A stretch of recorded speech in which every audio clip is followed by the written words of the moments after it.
आता हे कसं आता तुमचं कला दिग्दर्शक आणि मूर्तिकार हे दोन्ही नाते तुम्ही कसे जपताय?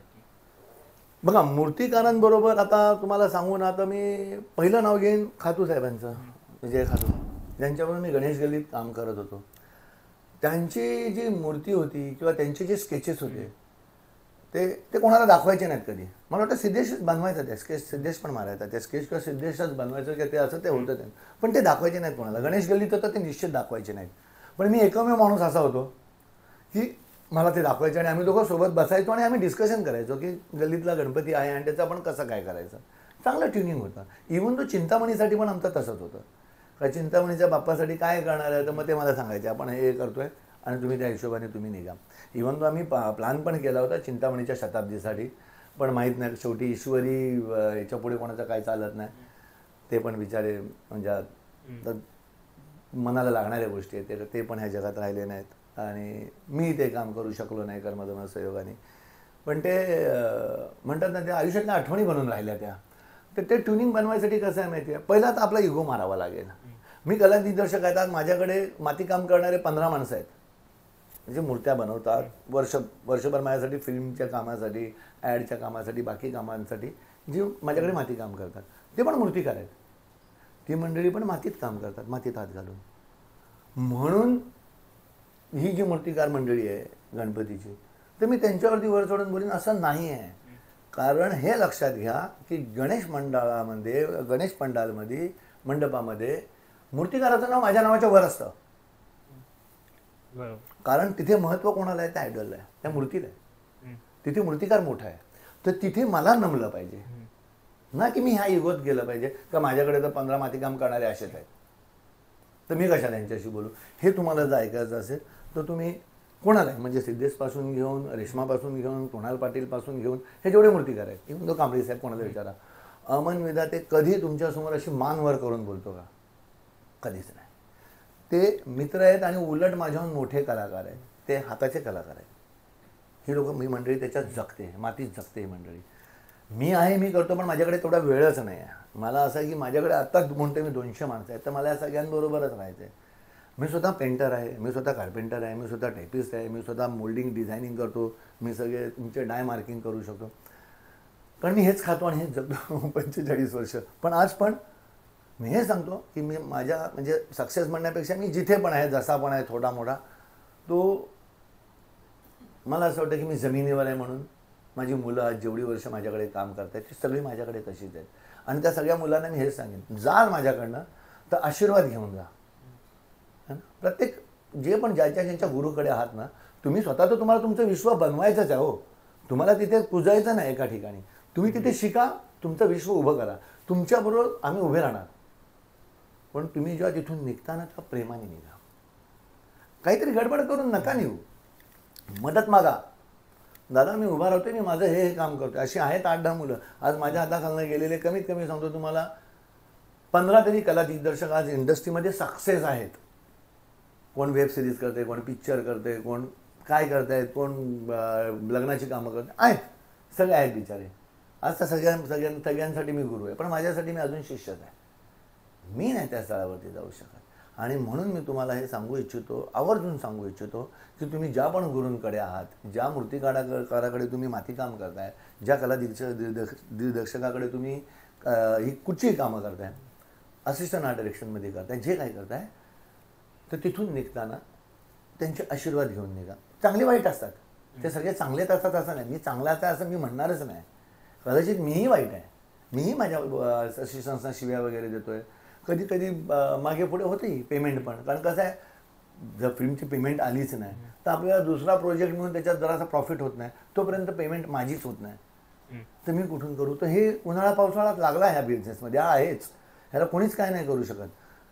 तर त्याच्यामुळे त्या गोष्टींना चिडून किंवा काहीतरी दुसरी कारणं काढून किंवा हिशोबामध्ये काहीतरी गडबड झाली, विचारलं मला का विचारलं, हे बाबा तुम्ही जर गेलात तर तुम्ही स्वतःसाठीच खड्डा खणून जाता. कारण जेव्हा तुम्ही तुमच्या ज्याच्याकडे काम करता त्याला तुम्ही सांगून जाता की आता मी माझं विश्व उभं करतो, तुमचा आशीर्वाद हवा आहे, तर त्याला मनात नसलं तरी त्याला तो आशीर्वाद द्यायचा आहे. तो जास्तीत जास्त एवढंच करू शकतो तुमच्या विरोधामध्ये, का त्याला वाटतं की तुम्ही गेलात का त्याचा धंदा जरासा डाऊन होईल, तर तो तुमच्यासाठी एवढंच करू शकतो की अरे एवढ्या कशाला घाई करतोय, थांब ना अजून कुठे 2-6 महिने थांब, आपण करूया. नाही ना, ते मी आहे, तुम्हाला नाही सोडत आहे, पण मी माझं पण जरासं एक साईड बाय साईड चालू करू इच्छितो. बोलून बघा. तो नाही ना बोलणार, कारण तुम्ही आलाय तर शिकायला, त्याच्यासाठी त्याला माहीत आहे, आणि त्याच्यामुळे त्यांनी आशीर्वादच द्यायचे तुम्हाला. तर हा एक विषय येतो. आणि आम्ही माझ्या गुरूंना आजपर्यंत पण पुजतोय, जेवढे कार्पेंटरी ज्यांच्याकडे शिकलो आज पण त्यांचं नाव घेतो. आणि हे पण सांगतो तुम्हाला हे खोटं वाटेल किंवा तुम्हाला असं वाटेल की नाही फक्त मनाचे मांडे आहेत, हे मनाचे मांडे नाहीत. हे प्रत्येकाला मी सांगतो, मी आवर्जून सांगू इच्छितो की जिथे कुठे तुम्ही अडकाल, खरोखर अडकाल, म्हणजे प्रचंड अडकाल, तिथे एकदा ज्यांना तुम्ही गुरु मानता, ज्यांच्याकडून तुम्ही दीक्षा घेतली, त्यांचं अंतःकरणापासून नाव घ्या. जर तुमचं अडलेलं काम नाही निघालं तर तुम्ही येऊन मला सांगायचं की मी माझ्या गुरूंचं नाव घेतलं होतं आणि माझं काम नाही निघालं. मी माझे हे शब्द परत घेईन. गुरूंच्या नावात पण एवढी ताकद आहे की अडलेलं काम निघतं. हे पण तुम्ही अनुभवाला घेऊ शकता. आता मला एक सांगा की आता हे सगळं होतं, आता आर्किटेक्ट पण आतमधला भाग सगळ्यात महत्वाचा आहे. आणि त्यात पण मला आठवतं की गेल्या वर्षी दगडूशेठचं तुम्ही केलेलं तेव्हा एक खूपच एक मोठं तो गेटच आपला मंदिराचा जो कळस होता तो इतका वरती होता. मग आता खालची पण जी हवा असते त्याचा फ्लो वेगळा असतो, वरच्या हवेचा फ्लो वेगळा असतो, त्यात पण त्या क्रेननी ते बसवणं, हे सगळं किती कठीण पडतंय. ह्याचं सगळं आधी आर्मीचर डिझाईन होतं, आणि त्याच्या आतमध्ये पूर्ण आर्मीचर आहे. ते मंडपवाले जे आहेत काय, ते आतलं स्ट्रक्चर ते त्यांच्या मंडपाच्या हिशोबाने ते त्यांचं स्ट्रक्चर बनवून घेतात. पण त्याच्यावरती आपलं स्ट्रक्चर लावून त्या टाईम पिरियडमध्ये ते तेवढं बसवणं, आणि खालची स्ट्रेंथ, त्याचा लोड, याच्यावरती त्यांच्याशी आमची आणि आमच्याशी त्यांची, आणि आमचं आर्मीचर जे बनतं, तर आम्ही आर्मीचर बनवताना किती गेटचा पाईप घ्यायचा, किती बाय कितीचे पाईप घ्यायचे, का तिथे तुम्हाला आता माझ्याकडे कसं आहे, रेल्वेचे जे तुमचे ट्रस्ट असतात ना, ते ट्रस्ट पण मी आणून ठेवलेले आहे. आता कसं आहे, एक नवीन पद्धत मी आणली इंडस्ट्रीमध्ये, म्हणजे ती मीच आणलेली पद्धत. आता तुम्ही म्हणता लोक प्लॅस्टिक टाप टाप टाप मारलं आणि त्याच्यावरती पेंट करतात. ही पद्धत आणली होती मी शिर्डीमध्ये जेव्हा काम अडकलो. मी तुम्हाला म्हटलं ना बॅकअप प्लॅन, तो बॅकअप प्लॅन आहे. तो मी हटकून नाही लावत की प्लॅस्टिक लावलं म्हणे. मला माहिती आहे आता उद्या गणपती बसणार आहे, ही वॉल अशीच राहिली, आता हे उद्या असं घाण दिसणार आहे, मग त्याच्यापेक्षा काय कर, आण बाबा प्लॅस्टिक, मग त्याला जरा असं म्हणजे त्याच्यामध्ये आपलं आर्ट, आपली कला दाखवली, आणि ते प्लॅस्टिकचं आलं इंडस्ट्रीमध्ये. आज सगळे पण आता तेच वापरतात डेकोरेशन म्हणून, पण ते तेवढंसं काय कारगर होत नाही. ते कुठेतरी तुम्हाला लपवायसाठी कधीतरी केलं तर ते कारगर वाटतं. आता ते नेहमीच पुऱ्या सेटवरती ते अप्लाय कराल तर मग ते मतलब नाही राहत त्याला. आता राहिलं तुम्ही म्हणाल की स्ट्रेंथचं, त्या स्ट्रेंथसाठी तुम्हाला पूर्ण स्टडी पाहिजे. किती लोड वर जाणार आहे, त्याचं किती टन लोड आहे, तो विचार करून खाली किती मजबूती पाहिजे ते तुमच्या लक्षात आलंच पाहिजे. त्याच्याशिवाय तुम्ही काय नाही करू शकत, कारण ते सगळं खाली आहे. आणि बांधी जी असते तुम्ही बघाल तर खाली मोठं, त्याच्यानंतर अजून छोटं, मग अजून छोटं, मग अजून छोटं, मग अजून छोटं. तुम्ही जर बघाल तर पूर्वीची रेडिओ होती त्याची एरियल है ना, ती कशी होती, आता तसं आहे ती पद्धत. तर त्याची खालची जी स्ट्रेंथ आहे ना ती तेवढी सॉलिड ठेवायला लागते. मग त्याच्यानंतर आणि त्याचा अभ्यास आधीच करून त्याचे पार्ट करायला लागतात. मग तेवढे सेक्शन करून ते सेक्शन वेगळे वेगळे बनवायचे, आणि मग ते एकमेकावरती रचत जाऊन ते जोडत जायचे.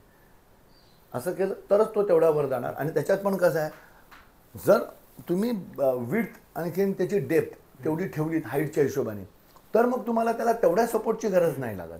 पण ती जर नसेल, जसं तुम्ही म्हणालात गेल्या वर्षीचा ते मंदिर जे बनवलं होतं आपण, तर त्या मंदिराचा जो कळस आहे तो असा उभट आणि मोठा आहे, आणि तो पूर्ण हवा अडवणार हे 100% आहे. त्याला काय हेच नव्हतं की ते टेन्शनच होतं डोक्याला. पण आम्ही काय केलं होतं, खालचे जे खांब होते ना त्यांचे, त्या खांबातनं पाईप काढून ते थेट वरपर्यंत नेले होते. म्हणजे जिथून तो सुरू होतो, आणि जिथे सुरू होतो तिथे त्याला प्लॅटफॉर्म बनवून त्या प्लॅटफॉर्ममधनं परत वरती पाईप नेले होते, आणि ते पाईप टॉपपर्यंत नेले होते अगदी शेवटपर्यंत. आणि ते पाईप नेताना आम्ही काय केलं, ते पाईप न्यायच्या आधी ते चॉप करून ठेवले होते. जेव्हा वर हा चढवला त्याच्यानंतर ते आतल्या आत जॉईंट केले, आणि त्याच्यानंतर ते पूर्ण आर्मीचर, ह्याचं कळसाचं आर्मीचर खाली, आणि बाकी जे स्ट्रक्चर आहे त्याचं आर्मीचर वर बांधलं, आणि मग ते आर्मीचर एकमेकांवरती जोडून टाकलं वेल्डिंग करून. असं करून ते स्ट्रक्चर हे केलं. त्याच्यामध्ये अजून दुसरं काय केलं होतं की तो असा उभट आहे, आणि म्हणून मंदिराचे जे कळस असतात ना त्याची आखणी तशीच असते. वाऱ्याला असा फ्लो मिळतो का, तो वारा वरच्या बाजूला फेकला जाऊ शकतो, तो पूर्ण अडवला जाणार नाही. आता हा पण आहे ना, असा जो असेल तर ह्याला दाबणार, पण हा जो तुमचा असा असेल तर हा आलेला वारा जो ह्याला थोडासा निघायला चान्स मिळतो. त्याच्यामुळे तशा कळसांना तेवढा धोका येत नाही. पण जेव्हा तो फ्लॅट असा समोर उभा राहतं ना, मग त्याला ती रुंदी आणि डेप्थ पाहिजे. तर हा मोठा अभ्यास आहे ॲक्च्युली. आणि ते पूर्ण आता अक्षय करतो, पूर्वी मी कॅडवर करायचो, आता अक्षयच ते डिझाईन पूर्ण करतो आणि त्याला माहिती आहे कुठे काय करायला लागणार आणि किती डेप्थ आहे आणि किती हाईट आहे, किती वारा असेल. मग रोप वायर खेचायला लागतात, कारण कसं आहे रोप वायर ह्या फ्लेक्झिबल आहेत. तर अशा परिस्थितीत जो आमचे बीम लागतात मोठे मोठे गेटचे, तर त्याच्यामध्ये लोखंडाबरोबर आतून कमीत कमी 8 ते 10 mm ची केबल टाकतो आम्ही रोप वायर आणि दोन्ही बाजूनी चाव्यांनी टाईट करतो. कारण कसं आहे काही चुकून मागून ह्याला बॅकअप प्लॅन म्हणतात, कोलॅप झालाच, काहीतरी झालं, तुटलाच, तो धाडकन कोसळणार नाही, तो रोपवर येऊन असं अडकणार. मग अडकला तर इजा नाही होणार कोणाला, जीवितहानी नाही होऊ शकत. अशा वेळेला आपण ती सेफ्टी आहे. दुसरी गोष्ट अजून एक सांगतो की सेफ्टी करताना तुम्ही जर समोरची बाजू फ्रेश पाहिजे तुम्हाला, ठीक आहे, तुम्ही मागून एक सपोर्ट दिला आहे, तर हा सपोर्ट तुमचा जर तुटला किंवा जर काही या बाजूने वारा आला इकडून मागून, तर तो पूर्ण घेऊन जाणार आहे. मग अशा वेळेला समोरून जर फ्रेश ठेवायचं तर एक सपोर्ट आणि त्याच्याबरोबर एक रोप दोन्ही ओढून ठेवायचे. रोप ही पुढे जाऊ देणार नाही आणि सपोर्ट मागे येऊ देणार नाही, सॉलिड सपोर्ट. तर हे त्याच्यातले बरेच असे हे आहेत. आता जसं याचा तुमचा जो दगडूशेठचा किंवा टेपी नाक्याचा जो डोम आहे तो तुम्ही व्हिडिओ बघितले असतील, त्याच्यासाठी वरती आम्ही बीम टाकतो.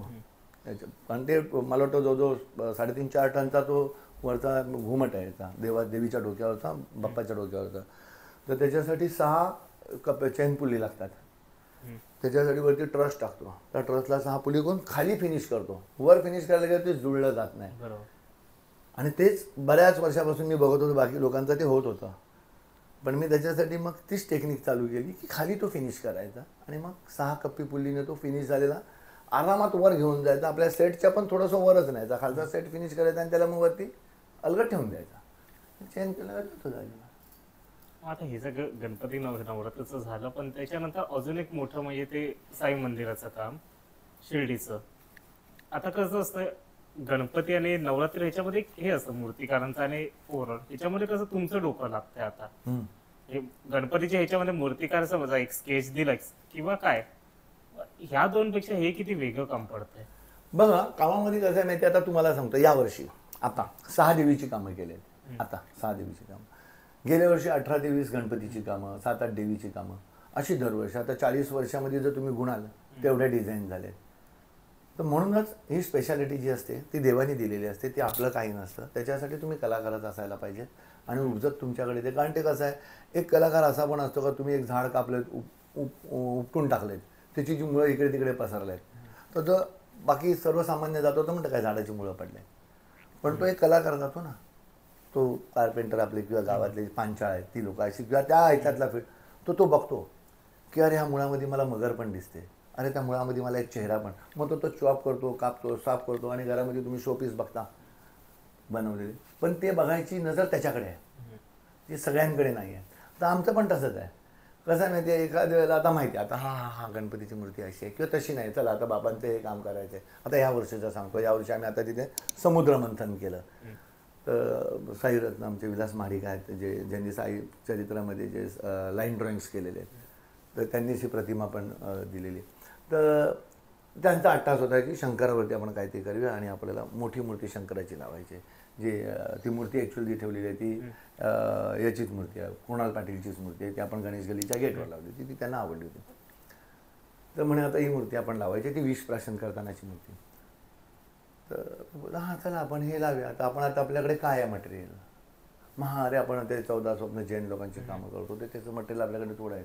तर ती 14 स्वप्न आणि 14 रत्न आहेत, तर त्याच्यामध्ये बरंच सिमिलर आहे. 5-7 सोडली तर बाकीचे आहेत. तर मग असं काहीतरी करूया. आता हा विषय करत होतो, तर अक्षय म्हणतो हे कोणाचं आहे स्वप्न, तर म्हटलं माडिक साहेबांचं, विलास महाडिक. तर म्हणतो ते साईरत्न आहेत ना, तर आपण नावच साईरत्न ठेवूया ना गेटचं. अशी संकल्पना बनली ती, ते साईरत्न झालं. म्हणून कशी झाली, 14 रत्न आम्ही लावली गेटवर, 15वर रत्न साईनाथ, म्हणून साईरत्न असं. तर हे कसं आहे माहिती, तो ईश्वर स्वतःही आखणी करतो, कुठून ना कुठून तरी आयडियाज येतात आणि होऊन जातं. तसं ते ब्रह्मांड नाही. तर मी मोस्टली संकल्पना घेऊन मी कामं करतो. संकल्पना मिळाली का आयडियाज मिळत जातात, कलर रेफरन्स मिळत जातात, तुमचे काय बनवायचं ते कळत जातं, मार्ग मिळतो. त्याच्यासाठी आधी संकल्पना हवी. मग काय काय वेळेला आहे ना, तर असं बाहेरच्या इथे पण राज्यात पण कामं होती आहेत, चालतात. हां, मग आता जसं आपण कुंभमेळ्याचंच पकडूया. मग कसं आता एक बोलतात नाही होम पिचवर खेळणं आणि एक बाहेरच्या राज्यामध्ये खेळणं म्हणजे चॅलेंजिंग आहे, कारण कसं आहे, एवढी मोठी टीम घेऊन जायची अनोळखी ठिकाणी, त्यांच्या सगळ्यांचं राहणं खाणं पिणं ती सगळी व्यवस्था करणं, आपण स्वतः तिथे जाणं, वेळेमध्ये ते काम करून देणं, क्लायंट चांगला मिळाला त्याने सगळे पैसे दिले झालं व्यवस्थित तर ठीक, नाही मिळाला तर अजून डोक्याला ताप. आता या आणि खूप प्रॉब्लेम असतात त्याच्यात, कारण कसं असतं, पहिल्या दिवशी गेल्यावरती तिकडे गेल्यावरती भले आपली 4 माणसं गेली, ते बघितलं हॉटेलवाल्याशी बोलले सगळ्यांचे, त्यांना कळलं का आता तेवढा मोठा कार्यक्रम होतोय, 100 लोक येणार 200 येणार, काल तुम्हाला 100 रुपयाला हॉटेल देत होता, आज 200 रुपये बोलतो. बरेचसे प्रॉब्लेम येतात. पण आता कसं आहे, त्याच्यामध्ये घुसल्यामुळे फेस करत करत करत आता हे अंगवळणी पडलेलं आहे सगळं, की हे होणारच आहे, आपल्याला माहिती हा त्रास आहेच, हे होऊच शकतं. आणि त्याच्यामुळे मुलं पण तेवढी तयार आहेत, तर ते तिथे गेले का ते आता पण मी नगरला जे करतोय ते ह्याच्यात लोणीला, तर ते मैदानात आहे, पूर्ण शेती होती तिथे, तर त्या लोकांनी पण एका दिवसामध्ये मुरुम हंतरून त्याच्यावरती रोलर फिरवून जागा टकाटक करून टाकली. आम्ही सुरुवात केली, 4 दिवस पाऊस कामच करू देईना, तर ते स्वतः विखे पाटील म्हणतात की सुजय दादा की होणार ना वेळेमध्ये, तर म्हटलं होणार म्हणजे वेळेमध्ये करणं हाच आमचा मेन हे असतो प्रयत्न. मग त्यावेळेला थोडंसं आपलं डिझाईन मागे हटवायला हरकत नाही. महाराष्ट्राला ट्रक भरून सामान परत पण येतं, ते लावायचा अट्टास नाही करायचा, नाही तर तुम्ही अडकणार. वेळेवर देणं महत्त्वाचं आहे. ते सौंदर्य जर असं कमी झालं ना इट्स ओके, त्याचं एवढं गिल्टी नाही मानायचं. वेळेवर दिलं तुम्ही जिंकलात. वेळ आणि पैसा या 2 गोष्टी तुम्हाला. पावसामध्ये कधी असं गणेश गल्लीच्या वेळेला हे प्रॉब्लेम नाही आला, कारण तो पण मैदानातच आहे, तिथे चिखल आणि ते सगळं प्लान मग अशी म्हणालो ना, प्लान, त्याच्यासाठी प्लान पाहिजे. काय ती मागची शेड, एक छोटी शेड बनते, पाऊस चालू आहे, गणपतीच्या मंडपात कुठेतरी घुसा, ती बाहेरची शेड घ्या, तिथे जा, ते काम चालू करा, हे काम स्टॉप करा. पाऊस थांबला पटकन तिकडे चला, पाऊस थांबलाय तोपर्यंत ओपनवरती जे काम आहे ते काम करत राहा. तो दीड शहाणेपणा आपल्याला नडू शकतो, की आपण जर विचार केला नाही नाही हातातलं काम आहे हे संपवतो मग ते करीत नाही, तो निसर्ग आहे. त्यांनी तुम्हाला संधी दिली ना, तो तेवढा वेळ तिथे लावा आणि पटापट पटापट ते काम उरका, मग इकडे या. आणि लास्ट मिनिट परत तेच, की जेवढं होईल तेवढं काम आटोक्यात आणून तुम्ही संपवायच्या मागे लागा. बॅकअप प्लॅन ठेवा, का तुम्हाला वाटलं आता हे 2 दिवसामध्ये होत नाही, हे अडकणार, मग त्यावेळेला दणकन बॅकअप प्लॅन लावा आणि जसं होईल तसं फिनिश करा. जसं मी प्लॅस्टिकचं म्हणालो तुम्हाला, ते बॅकअप प्लॅन आहे. तर असं काहीतरी करा आणि तशी तयारी पण ठेवा आणि ते दणादण लावून टाका, संपवा. कम्प्लीट होणं महत्त्वाचं आहे, चांगलं दिसणं महत्त्वाचं आहे. कदाचित होऊ शकतं डिझाईनपेक्षा 19-20 झालं, ते नंतर बोलतील 2-5 रुपये कापतील तुमचे, काय हरकत नाही. पण तुम्ही त्याच्यातनं वाटलं कामही सुंदर झालं, ठीक आहे, 2-5 यावेळी लॉस झाला, पुढच्या वर्षी 2 रुपये कमवू, काय हरकत नाही. किंवा आता बघूया आपण कसं काय करायचं ते. पण जर ते फसलं आणि काम नाही झालं ना, तर पैसे पण फसले, नाव पण खराब झालं आणि मग वाटच लागली. त्याला काही पर्याय नाही. वेळ आणि पैसा ह्या 2 गोष्टी तुम्हाला मॅनेज करता आल्या तरच तुम्ही कला दिग्दर्शनामध्ये उतरा. नॉर्मली आता समजा आता तुम्ही घरी तर जातच असणार रात्री, मग काही काही वेळेला असं होतं ना की तो पाऊस आता समजा 1-2-3 दिवस कंटिन्यू पाऊस आला, हे डेडलाईनच काम आहे, ते तिथे रखडलं, मग त्याला काय रात्री आम्ही बाप बेटे एकमेकांकडे बघतो, अरे हा बघ कसला कोसळतोय, अरे मग काय करायचं आता, अरे काय कोसळतोय, मग कोसळणार, त्याचे दिवस आहेत, तो कोसळणार. मग आमची तिथे तयारी होते, उद्या काम करूया आपण, हे नको आपण त्याला सांगूया तिथे गोडाऊनवरती बनवून घेते, ट्रकमध्ये टाकून आणूया, 4 पैसे जातील पण काम मिळणार. आपण कारागीरच पोचू नाही शकले ते तिथे नाही पोचवणार ना, गोडाऊनवरती चालू होईल ना ते काम. ताबडतोब शिफ्ट करता आलं पाहिजे, ताबडतोब तुम्हाला ते शफल करता आलं पाहिजे. जर तुम्ही नाही करू शकले ना, खालचे पत्ते वर, वरचे पत्ते खाली तुम्हाला करता आलेच पाहिजेत आणि ती तुमची तयारी पाहिजे. तर नाही तर पॉसिबल नाही. तुम्ही एक रूट धरून जर म्हणाल ना मी हा प्लॅन केला आणि तसाच जाईल आणि सक्सेस होईल, नाही, शक्य नाही. तुम्ही निसर्गापेक्षा मोठे नाही. काहीही होऊ शकतं, काहीही होऊ शकतं. तुम्ही मला एक गोष्ट सांगा की तुमचा एक कारागीर आहे, त्याच्या जीवावरती तुम्ही सगळं सोडलेलं आहे, ईश्वर न करो का त्याची लॉटरी लागली, तो अरबोपती झाला आणि त्याला कामच नाही करायचं, तो सोडूनच निघून गेला, किंवा त्याचं काहीतरी प्रचंड नुकसान झालं, त्याने काम सोडलं आणि तो डायरेक्ट येऊन बोला नाही मला नाही करायचं. तुम्ही तर मेलात ना. तुम्ही दुसऱ्याच्या जीवावरती मटेरियल दिलेत बनवायला, तुमचं मटेरियल आल्याशिवाय तुमचा सेट नाही होणार, त्यांनी मटेरियलच नाही दिलं, तुम्ही काय करणार, तुम्हाला तो लग गई. त्याच्यासाठी तुम्हाला तेवढी तयारी पाहिजे. त्यांनी नाही दिलं ना काय हरकत नाही, मी इथून काढीन काम. म्हणून त्या लेवलचं काम घ्यायच्या आधी, मोठ्या लेवलचं काम घ्यायच्या आधी माझी तेवढी तयारी आहे का. छोट्या कामामध्ये तुम्ही करून चालते, पण गणेश गल्लीसारख्या ठिकाणी पॉसिबल नाही ते. टेंभी नाक्याला पॉसिबल नाही ते, दगडूशेठला पॉसिबल नाही आहे ते. तिथे तुमचं प्लान परफेक्ट पाहिजे आणि पण त्याला लोकांना दिसायला दिसतं का 10 रुपयाचं बजेट आहे, 10 रुपयामध्ये ह्याने हे बनवलेलं आहे. चूक. 10 रुपयात मी ते बनवलंय, पण त्याच्या पाठीमागे 5 रुपयाचा बॅकअप प्लान पण ठेवलाय, जो तुम्हाला कधीच दिसला नाही, कारण तो लागणारच नाही आहे. पण चुकून मागून नसतं झालं तर तो लागणार होता. त्याच्यामुळे ते बजेट 10 रुपयाचं नाही आहे, ते 15 रुपयाचं आहे. हे प्रत्येकाच्या लक्षात असलं पाहिजे. प्रत्येक नवीन कामात उतरणाऱ्याने हे लक्षात घेतलं पाहिजे. कारण जेवढं दिसतं तेवढ्यामध्येच माझ्याकडे हे सामान, हे लावीन, ते लावीन, ते लावीन, ते लावीन, माझा सेट झाला, 2 रुपये वाचतील, माझी प्रॉपर्टी बनेल. चूक. अगदीच चूक. तू हे लावशील, ते लावशील, ते लावशील, पण तुझ्या सेटवरती अजून एक्स्ट्रा तेवढं पाहिजे. जेव्हा एक्स्ट्राची तयारी असेल तर हे नाही आलं तरी पण एक्स्ट्रा ते लागून काम होईल. असं काय काय काय वेळेला आता 1-2 वर्ष आधीच हे करतोय, शिवरायांच्या राज्याभिषेकला 350 वर्ष पूर्ण झालेली. त्यावेळेला दोन्ही इथे मेन गेट असा सेमच होता तो. तर त्यावेळेला ती भीती नव्हती का की आपलं पण त्या लेवलचं होईल का असं? आता हे काय माहिती आहे, तो रायगडचा जो अनुभव आहे ना, तो माझ्या आयुष्यातला पण सगळ्यात बिकट अनुभव आहे. कारण तिथे पहिलं सामान नेणं रायगडावर हा एवढा मुश्किल टास्क आहे ना, की ज्याची तुम्ही कल्पनाच नाही करू शकत. ते तुम्हाला जर विचारायचं तर माझ्याबरोबर तुम्ही एकदा लाईट अँड शेड्सवाले संदीप वेंगुर्लेकर आहेत, ज्यांच्या आम्ही कामं करतो सोबत, ते तुम्हाला सांगतील. कारण ते पण कसे हैराण झाले होते आणि मी कसं हैराण. पहिलं तर ते सामान तिथे पोहोचवायचं, एकदम एमर्जन्सीत आलं होतं ते. 8 दिवसातच का 10 दिवसात आम्हाला ते काम द्यायचं होतं. आता हे सामानवर जाणार, ते लोकल मुलंच नेतात आणि त्या ट्रॉलीवरनंच, पण त्याचे प्रचंड खर्च पण आहे आणि ते तिथे वेळेवर पोहोचलं पण पाहिजे. आणि ती जागा म्हणजे जिथे शिवरायांचा राज्याभिषेक झाला आहे आणि जिथे छत्रपतींनी राज्य केलेलं आहे आणि संभाजीराजांनी केलं. पण तुम्ही एक गोष्ट लक्षात घ्या, तिथे कोणी जास्त राज्य नाही करू शकलं, कारण त्या जागेमध्ये एक पॉवर आहे, करंट आहे त्या जागेत. ती जागा कोणाच्या सहजासहजी, म्हणजे मला ते स्वतःचा अनुभव तिकडे वेगळा आहे. पूर्ण सेट माझा उठला होता रात्री. सेट, कारण तिथे तुम्ही खड्डे नाही मारू शकत ना, ते याचं आहे, तिथे तुम्हाला खड्डे मारायला, तोडफोड करायला परवानगी नाही आहे. रात्री जे वादळ आलं ना, ह्या विजा कडकडायला लागल्या. सेट जमिनीपासून उठतो की काय, कारण वरती मारलेला होता कपडा आणि ते सगळे पिलर वगैरे लावले होते, बीम वगैरे टाकले होते. घाबरलो आम्ही. रात्रीचे मला वाटतं 10:30-11 वाजले होते. सगळे आपले खांबा बिंबांना धरून उभे, काही उडते की काय. खालून पण फोन आले आम्हाला, पण आहे साईनाथ बरोबर, काही झालं नाही, सगळं व्यवस्थित झालं. जाणार नव्हतंच ते असं, पण कारण आम्ही रोप खेचले होते चारी बाजूला व्यवस्थित. हां, पण त्यांनी हलवलं सेटला वाऱ्याने, कारण त्या वाऱ्यापुढे कोणाचं काही चालूच नाही शकत. एवढा प्रचंड वारा आहे ना तिथे, आणि त्या जागेला जो करंट आहे ना, तर ते तर नतमस्तक होत आम्ही. ते महाराजांची राजधानी आहे, ते काम मिळालं. ते माझ्या आईवडिलांची, आमची पुण्य आहे का 350 वर्षाच्या राज्याभिषेकाचं काम करू शकलो. मग त्याच्यानंतर ताबडतोब तीच हाऊस जी थोडीशी अर्धवट राहिली होती ती गणेश गल्लीत दुसऱ्या वर्षी आम्ही राज्याभिषेक केला. ते पण चांगलं गेलं, लोकांनाही आवडलं. मेहनत पण त्याच्यात जास्त गेली. त्या सेटवरती अक्षय पहिल्यांदा कला दिग्दर्शक म्हणून त्याला लॉन्च केला, अक्षय उभा राहिला. ते चांगले अनुभव आहेत आयुष्यातले, आणि झालं, करून घेतलं ईश्वराने, झालं. आणि लोकांना आवडलं, म्हणजे मेन म्हणजे छत्रपतींच्या भक्तांना आवडलं. मी स्वतः पण त्यांच्यापैकी, मला स्वतःला पण ते आवडलं होतं काम. छान झालं होतं ते काम गणेश गल्लीचं पण.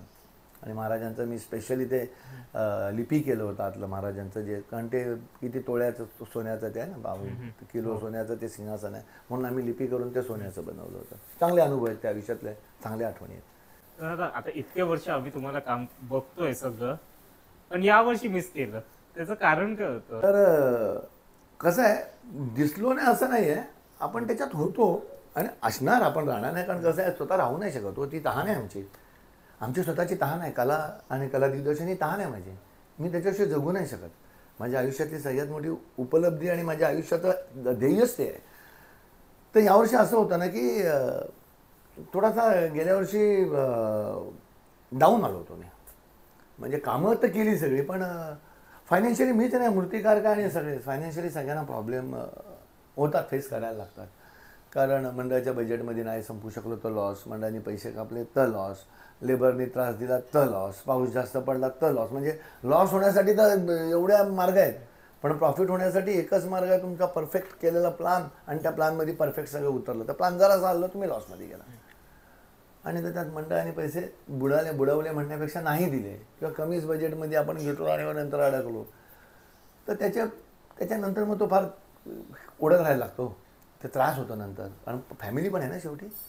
तर ते बजेट नाही घेऊन थोडंसं टेन्शन होतं की बजेट आलं तर काम करूया, जर बजेट नसेल तर परत खिचातनं लावा किंवा त्याच्यासाठी ओढताना. आणि परत अजून एक विषय असतो, काही मंडळांकडे तर अशी परिस्थिती होते की कामं करायची आणि मग आपल्याच पैशासाठी आपण अक्षरशः शब्द हा वापरायला नाही पाहिजे, तर म्हणजे म्हणतात ना की केविलवाणा असा हात पसरून उभं राहायला लागतं की कारण लेबरचे द्यायचे आहेत, सगळ्यांचे मटेरियलचे द्यायचे, त्याचे द्यायचे. पण टेंडन्सी अशी असते काही लोकांची की हा प्रॉफिट आहे, त्यांना हे माहीतच नाही आहे की सुरुवातीपासून त्यांना आम्हाला आमच्याच खिच्यात नाही करायला लागतं. मंडळ तर सगळं नंतर गणपती उत्सव विसर्जन झाल्यानंतर पैसे देतं उरलेले, ते प्रॉफिट नसतं. ते आलेले पैसे पण डिसमेंटल आहे, फळ्यांचे पैसे द्यायचे आहेत, काही कार्पेंटर ह्यांचे त्यांचे बाकीचे ते द्यायचे असतात. तर गणपतीची कामं ही कट टू कट बजेटची कामं असतात. ते जरासं गणित चुकलं का तुम्ही लॉसमध्ये जाता आणि मग थोडंसं ते त्रास पण होतो. मग फॅमिलीमध्ये पण त्या गोष्टी उठतात. तर त्याच्यापेक्षा थोडंसं आपण म्हटलं यावर्षी शांत घेऊन बघूया, की जास्त धावा नको, जी येतील कामं समोरून आणि वाटलं की हे करावं तर करूया. म्हणून 2च गणपती घेणार होतो आणि 2च केले. पण नंतर अजून 2, 3, 4 छोटी छोटी गेटबीटची कामं केली, जास्त कामं नाही केली यावर्षी. आणि यावर्षी दगडूशेठ पण नाही केलं मी.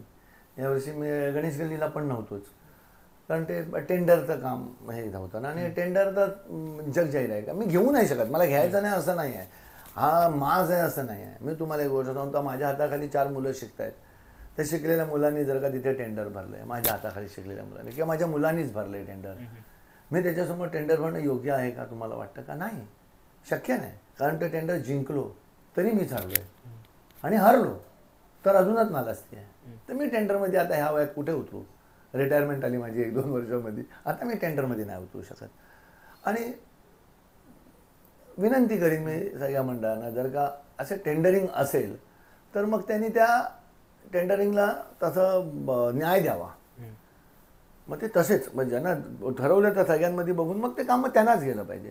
आता मी त्या टेंडरमध्ये उतरलो तर त्यांना मला पण बाहेर काढायसाठी जरा त्रासच आहे ना, की रे आम्हाला विद्यार्थ्यांचं डिझाईन होतं रे, त्यांना आपण नाही सांगायचं म्हणजे मग ते दोन्ही बाजूनी मरण होतं. त्याच्यापेक्षा त्या मगजमारीत नाही पडायचं. मग ते देवाचीच इच्छा की तुम्हाला म्हणजे ते नाहीच तुम्ही बोललेले, पण ते देवाने ते करून घेतलं पण तिथे. बघा ती इच्छा माझी पण आहे, मला कधीच आवडत नाही. मी तुम्हाला एक गोष्ट सांगतो, कारण ते माझं प्रांगण आहे.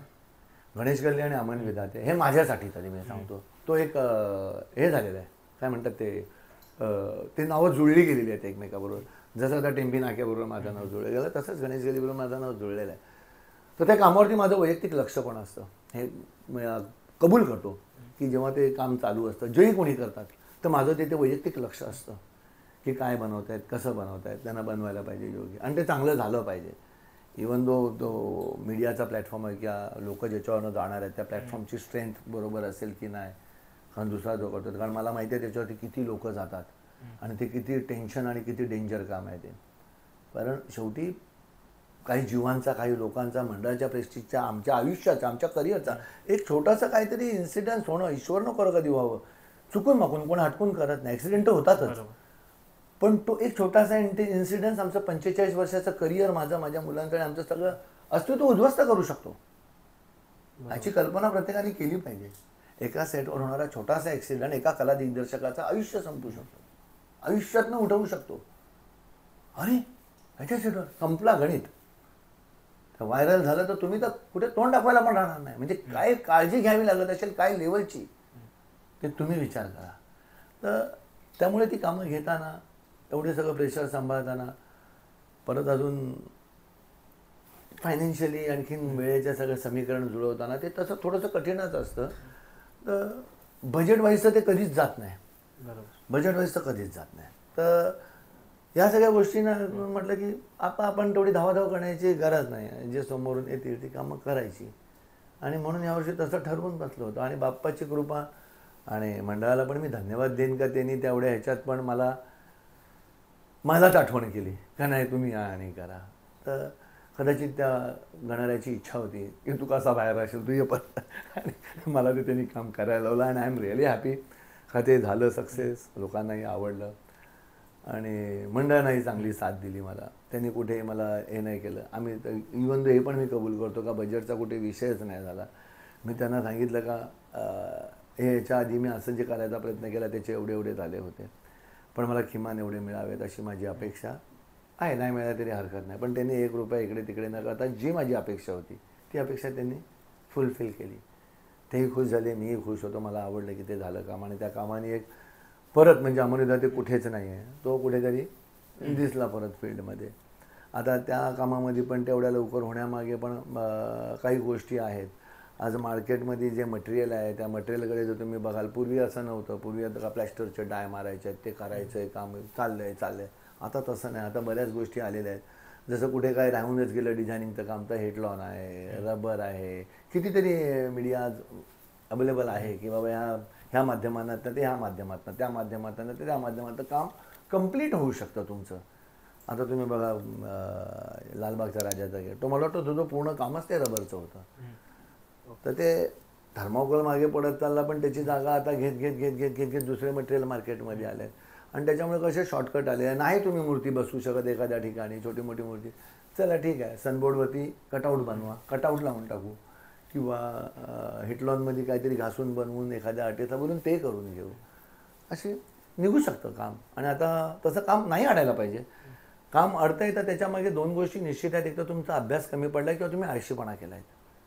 तुम्हाला अभ्यास करायला पाहिजे, त्याच्यामध्ये काय आता कसं आहे की आता जसं तुम्ही मटेरियलचंच बोलले, जसं आता इतके वर्ष ते फायबरचंच बोलला की आता रबरचं, मग नंतर कसं आता फायबरचा काही वेळा नाही भेटला, रबरचा भेटतोय तुम्हाला ऑप्शन. मग त्याच्यावरती तेवढं त्या कारागिराबरोबर तेवढी ती बॉन्डिंग पण ती तेवढी लागतेच आहे ना. बघा कारागिरांचं कसं आहे माहिती आहे तुम्हाला, स्पष्ट मी सांगतो, जो तो काम करतो, मी स्वतः पण काम करतो माझ्या पोटासाठी, बरोबर आहे. जर माझे 2 रुपये मला मिळत असतील वेळेवर, भले कमी, मी 5 रुपये सांगितलं, तुम्ही मला 4 रुपये द्या, 3.5 रुपये द्या, पण माझ्या वेळेवरती मला पैसे द्या.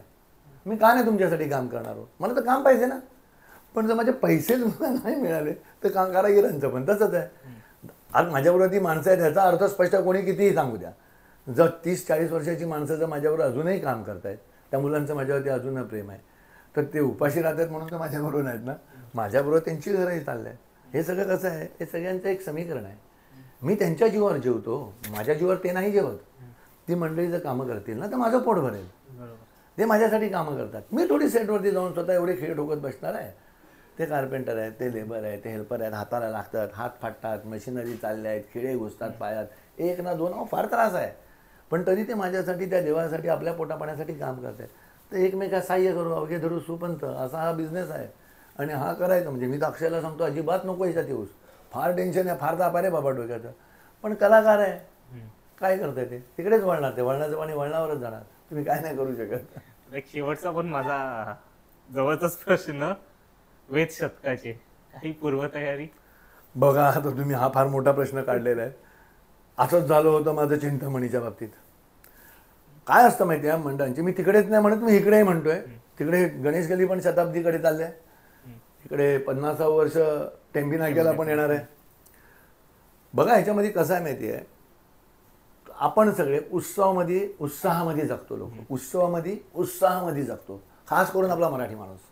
आपली जी मुलं आहेत ना त्यांना, एक मराठी मुलांना तुम्ही म्हणाल की एक तुम्ही कॉर्पोरेट लाईफ जगा, तिकडे जाऊन तुम्ही IAS बना, तुम्ही हे करा. खरं सांगू ना, आपल्या मुलांना नाही आहे इंटरेस्ट. त्यांना ते आर्टिफिशियल लाईफ जगायचंच नाही.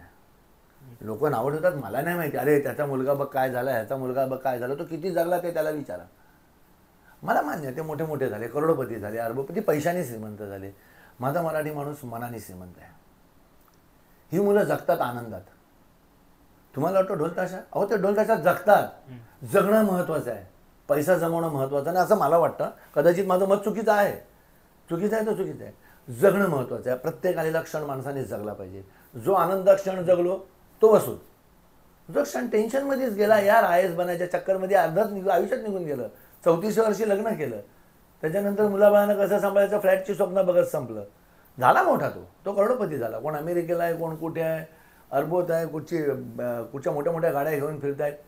आमची पोरं बाईकवरच आहेत, किंवा ती पण आहे की नाही माहीत नाही, तिथं पण लोन नाही फिटत आहे. पण तरी पण तो आयुष्य मात्र जगतोय. आमचा जाऊन ढोल वाजवतोय, मूर्ती काढतोय, लेझिम खेळतोय, पण तो आयुष्य जगतोय. तुम्ही बघण्याचा दृष्टिकोन बदला. लोक उगाच त्या मुलांना आहे ना हे करायचा प्रयत्न करतात, ते फार चुकीचं आहे. ते त्यांचं आयुष्य जगतायत, त्याच्यात ते त्यांचं आयुष्य बनवत आहेत. पण आज पीओपीवरची बंदी आली, तुम्हाला काय वाटतं खायचं काम आहे का? अहो किती पोटं मरतील, किती कलाकार मरतील. पीओपीवरची बंदी करण्यापेक्षा पीओपीवरती आता ही करतायत सगळे अभ्यास, त्या अभ्यासातनं तुम्ही काहीतरी काढा. का तुम्हाला असंच किती मटेरियल लागतं, तुम्ही कचरा पण परत वापरता हो, वापरता ना तुम्ही. सॉरी मी तुलना नाही करत आहे, पण तुम्ही तो पण परत वापरता. त्या पीओपीच्या मूर्त्या जर बाहेर काढल्या, ठीक आहे, त्याच्यानंतर त्याच्यावरती तुम्ही जर का त्या रिसायकल बिन केलं, त्याच्यावरती जर तुम्ही प्रक्रिया केली, त्याचा पूर्ण, आता मी तुम्हाला सांगतो उदाहरण देतो एक छोटंसं. तीच मूर्ती आता जर तिथे तुमची लालबागच्या राजाची मूर्ती विसर्जित झालेली आहे, ओके, किती श्रद्धा आहे, ती मूर्ती जर बाहेर आली, ठीक आहे, आता ती विसर्जित झाली, त्या मूर्तीला जर तुम्ही मशिनरीमध्ये टाकून तिची पीओपी पुन्हा बनवली आणि एक मूठ जरी तुम्ही ती विकायला काढलीत ना, का तुमच्या पुढच्या वर्षीच्या गणपतीमध्ये एक मूठ पीओपी लालबागच्या राजाचा असेल, मूर्तीची किंमत लोक 10 पट नाही 100 पट देतील. एरियातला तुमचा गणपती तुम्ही बुडवला, ठीक आहे, 3 दिवसांनी ती मूर्ती 2 दिवसांनी बाहेर काढली, तिला पुन्हा मशीनमध्ये टाकून तिचं पीओपी बनवलं आणि ते जर का प्रत्येकाच्या घरी तुम्ही वाटलं तुमच्या मूर्तीमध्ये पुढच्या वर्षी टाका, प्रत्येकाच्या घराचा गणपती आला, नाही होणार का? होणार की नाही मला तुम्ही सांगा. हे माझं ढोबळ मत आहे, मी हे म्हणत नाही की असं करा, मे बी होऊ शकतं नाही, पर्याय आहेत. बंदी आणून तुम्ही काय साध्य करणार? काय साध्य करणार? निसर्गाला कमी त्रास आहे काय? लोक कमी त्रास देतात. उठलाय तो निसर्ग, तो आलाय आता उलटा तुमच्यावरती सुरू झाले. ते पाऊस बघा, वारा बघा, निसर्गच बदललाय पूर्ण.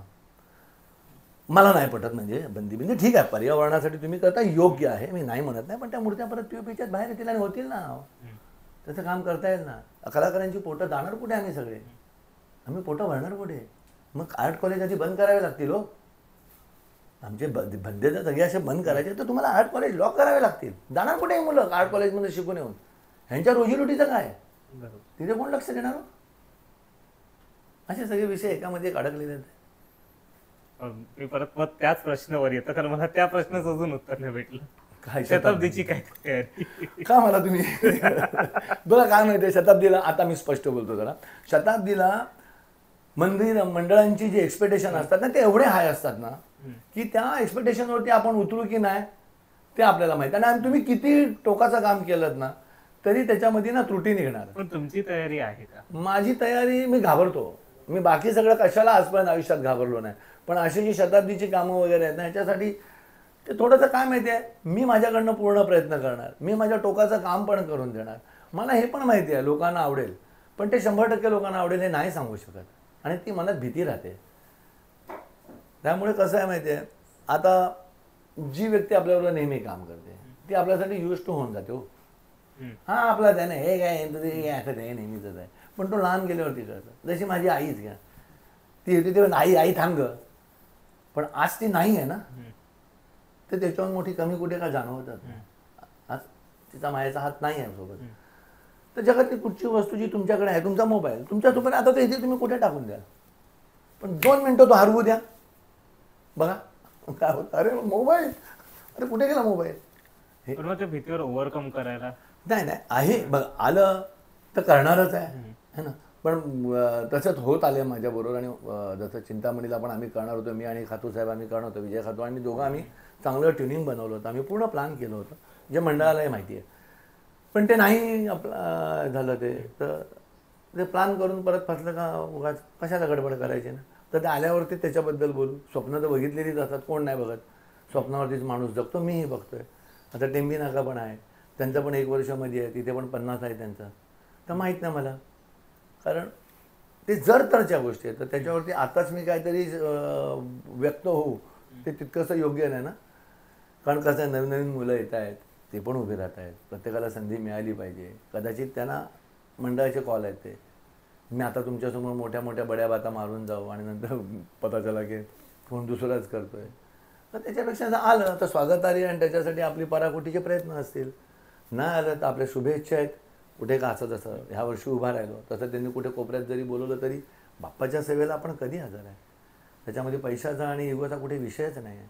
जिथे जेव्हा जे मंडळ बोलवेल, अडलेलं मी तर आता हे तुमच्या समोर मी सांगू इच्छितो, पूर्ण महाराष्ट्राला ज्या मंडळाचं जिथे काम अडेल, माझ्याकडे जर वेळ असेल नसेल मी प्रयत्न करेन, पण जिथे अडलं असेल तिथे उभं राहून काम काढायसाठी मी, माझी टीम नेहमी तत्पर आहे. बाप्पाचं काम देवाचं काम आम्ही कधी अडू देणार नाही. आणि तिथे आम्ही हेही बघत नाही दिवस आहे की रात्र आहे, आणि आपलं आहे की परक्याचं आहे, कोणाचं आहे काय, देवाचं काम आहे. माणसं आज आहेत उद्या नाही, देव तिथेच आहे. त्याच्यावरती श्रद्धा अतूट आहे आणि अखंड आहे, तिथं संपत नाही. तर मग त्या देवाचा कॉल आहे तो. मला गणेश गल्लीच्या मंडळाने नाही बोलवलं, मला त्या गणपती बाप्पाने बोलवलं.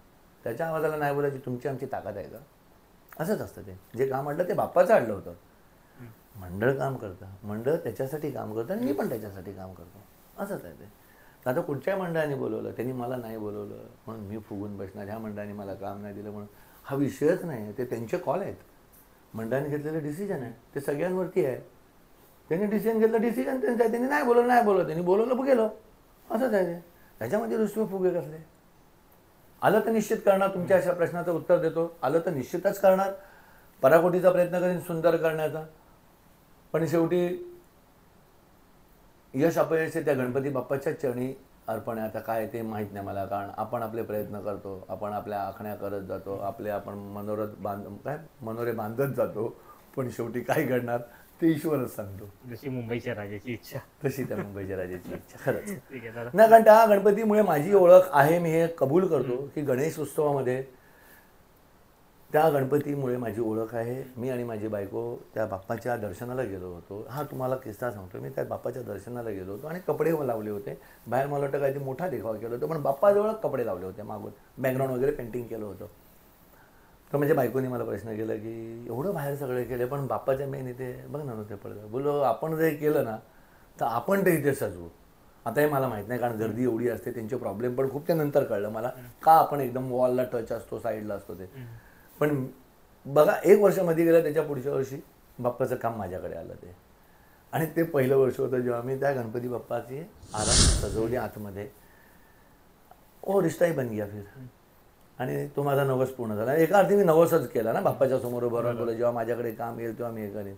आणि मग ते तो बघा ते रिलेशन बनले आणि बनलेच. तसे आहेत बरीच मंडळ आहे, म्हणजे जोगेश्वरीतली पण 4-5 मंडळ आहेत. ते किती काय करा, पण ते माझ्याबरोबर, तुम्ही त्यांच्यावर एकनिष्ठ, ते माझ्याबरोबर जातात तिकडे काय बजेट नसेल तरी पण काय ते करतात, पण परत येतात आणि मी पण जातो.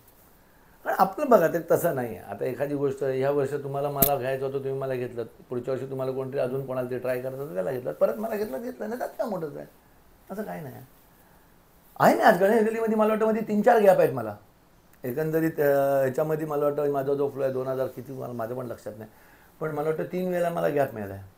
3 का 4 वेळा गॅप मिळाला 1 वर्षाचा, पण परत मीच आहे. तो तिथं जेव्हा देव बोलवणार तेव्हाच आपण जाऊ शकणार ना. तो कॉल त्या बाप्पाचाच असतो, माणसांचा कॉल नसतो. तो ते बाप्पा ज्या वर्षी बोलवतात आपण जाऊन सेवा करतो. जेव्हा ते म्हणतात चल घरी बस, आपण पण आम्हाला बघायला मजा येते. तर आम्हाला अजून एक जाता एक फक्त शेवटचा प्रश्न, इतक्या वर्षामध्ये म्हणजे एक असा सेटअप जो तुम्हाला करायचा आहे, तुमच्या स्वप्नातला सेटअप सांगू. आधी मी संपूर्ण महाराष्ट्राची आणि महाराष्ट्रातल्या तमाम छत्रपती शिवरायांच्या भक्तांची माफी मागतो, कारण ह्या माझे विचार आहेत. ह्याला फार सिरियसली कोणी घ्या सिरियसली, पण माझा दृष्टिकोन बघा की त्यांच्याबद्दलची भक्ती आहे म्हणून मी म्हणतो. माझं स्वप्न असं आहे का मी चित्रपट क्षेत्रात असल्यामुळे राजस्थानला वगैरे ह्या साईडला बराच फिरलेलो आहे, झाशी बिशी सगळीकडे गेलेलो आहे. सगळीकडे जे किल्ले वगैरे आहेत ना, हे फार सुरक्षित व्यवस्थित आहेत आणि ते टुरिझमसाठी प्रॉपर ओपन आहेत. आणि त्याच्यावरती त्यांचं राजस्थानचं तो टुरिझमच त्याच्यावर चाललं आहे, हे तुम्ही लक्षातच घ्या. माझ्या शिवरायांची जी राजधानी आहे, मला माहिती आहे का तिथे हात लावायला देत नाहीत, काय नाही करायला. का नाही, शिवकालीन इतिहास पुन्हा तिथे जिवंत करावा, हे माझं मत आहे. मी असं हे बोलत नाही, मला असं वाटतं ते बघावं. आणि तुम्ही सांगणार की हा इथे पूर्वी अशी भिंत होती, हा कडा होता, हा बुरुज होता, ते प्रत्यक्षात का नाही आपण करत? ते जर प्रत्यक्षात करायला मिळालं तर शिवकालीन इतिहास पुन्हा एकदा, ती बाजारपेठ पुन्हा एकदा, ती सदर पुन्हा एकदा, तो महाराजांचा महाल, आणि हे सगळं आपण होईल का आणि करू शकतो का, हा माझा मोठा प्रश्न आहे. कोणाला दुखवणं किंवा ह्या हे सगळं जाण्यासाठी हा कोर्टातून जायला लागणार ते माहीत नाही मला. माझ्या ह्या जन्मी होईल ना मला माहीत नाही, पण हे माझं स्वप्न आहे. मी सांगतो की मला बघायला आवडलं असतं माझ्या ह्या जीवनामध्ये, जर मला तिथे रायगडावर गेल्यावरती मला जर तो महाराजांचा महाल, ते महाराजांची जागा, ते मार्केट, ते खाली आहे ना पूर्ण मार्केटला ती सदर, त्यावेळी शिवकालीन कसं होतं ते त्या जागेवरती जर बघायला मिळालं तर त्याच्यासाठी येणारा जो भक्त मंडळी आहेत ती, म्हणून तर त्यांना पण त्याच्यात खुशी मिळेल. आता हे निर्बंध आहेत कायद्याचे, परत केंद्र सरकारचे, राज्य सरकारचे आहेत, ते सगळेच पाहत आहेत. पण मी म्हणीन हे की सगळ्यांनी मिळून आपण प्रयत्न करून बघायला काय हरकत नाही आहे. काही होऊ शकतं का? जर तिथे नाही होऊ शकलं तर किमान एखाद्या मंडळाची, म्हणजे आता मी गणेश गल्लीत तर म्हणत नाही, तिथं आपण ऑलरेडी राज्याभिषेक केला, एखाद्या मंडळाकडे तेवढं मोठं बजेट असावं, किंवा एखादा चित्रपट करायला मला आवडेल का ज्याच्यामध्ये तुम्ही आता छावामध्ये तर बघितलंच जे होतं ते सुंदर काम आहे ते, मी त्या कामाला काय बोलत नाही.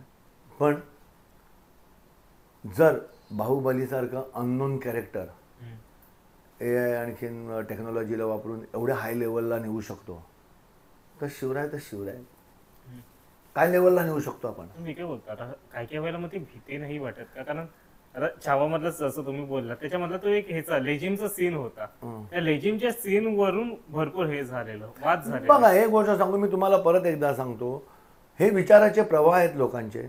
समाजामध्ये 100% लोकांना तुमचे विचार पटतीलच आणि लोक तुमच्यावर येतील असं नाही आहे. देवाला पण 100% मॅज्युरिटी नव्हती आणि नाही. श्रीराम लल्लांना मानणारी लोक किती आहेत? जेवढे हिंदू आहेत तेवढे मानतात.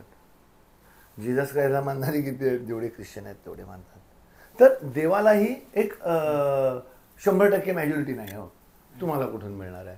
तो विरोध तो होणारच आहेत, लोक तर बोलणारच आहेत, आणि लोक बोलणार तेव्हाच तर आपल्या त्रुटी आपल्याला कळणार ना. आपण चुकीचे असूच शकतो, म्हणून तर मी 10 वेळा माफी मागतोय. मी जी स्टेटमेंट करतोय हे मला माहिती आहे ही सोशल मीडियावर जाणार आहे. त्याच्यानंतर किती लोकांना आवडेल, किती लोकांना नाही आवडणार, किती मला ट्रोल करतील, किती लोक माझ्या बाजूने बोलतील, हा नंतरचा प्रश्न आहे. ही माझी इच्छा होती. मी असं म्हणत नाही की असं झालं पाहिजे. मला निश्चित आवडेल.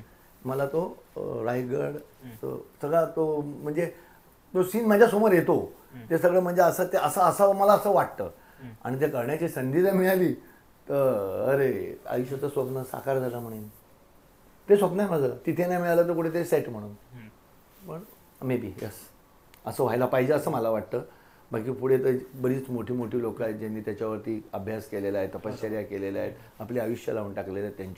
त्यांच्यापुढे मी नगण्य आहे. पण मी माझं स्वप्न सांगितलं आणि तेवढा अधिकार माझ्याकडे निश्चित आहे की माझं हे स्वप्न आहे. मी म्हणत नाही की असंच करा, तुम्ही चुकताय, कोण चुकतं वगैरे काही नाही. माझं हे स्वप्न आहे की रायगड त्या स्वरूपामध्ये आम्हाला बघायला मिळावा, किमान मला तरी बघायला मिळावा असं. धन्यवाद दादा. Thank you very much. तुम्ही मला एवढं सहन केलं, तेवढं झेलत, त्याबद्दल बराच वेळ धन्यवाद. कुठे चुकलो असेल तर क्षमस्व. आणि पुन्हा मला संधी देतात त्या सगळ्या मंडळांचे जे मला या जागेवरती बसवून ठेवलं आहे, त्या सगळ्या माझ्या जेवढे क्लायंट्स आहेत, माझे चित्रपटाचे जेवढे प्रोड्युसर्स आहेत, किंवा मला ऐकतात माझ्यावरती प्रेम करणारे जेवढे माझे फॉलोअर्स आहेत, किंवा जी पण मंडळी माझ्यासाठी माझे जाऊन रील्स बघतात, त्या सगळ्यांचे आणि खास करून आपले फार फार धन्यवाद. सदैव असं प्रेम राहू द्या. ओम साईराम. तुम्हाला पण ही व्हिडिओ कशी वाटली कमेंटद्वारे सांगा. आणि पुढचा एपिसोड पण नक्कीच शताब्दीचा करू हीच प्रार्थना. धन्यवाद. जय हिंद, जय महाराष्ट्र. ओम साईराम.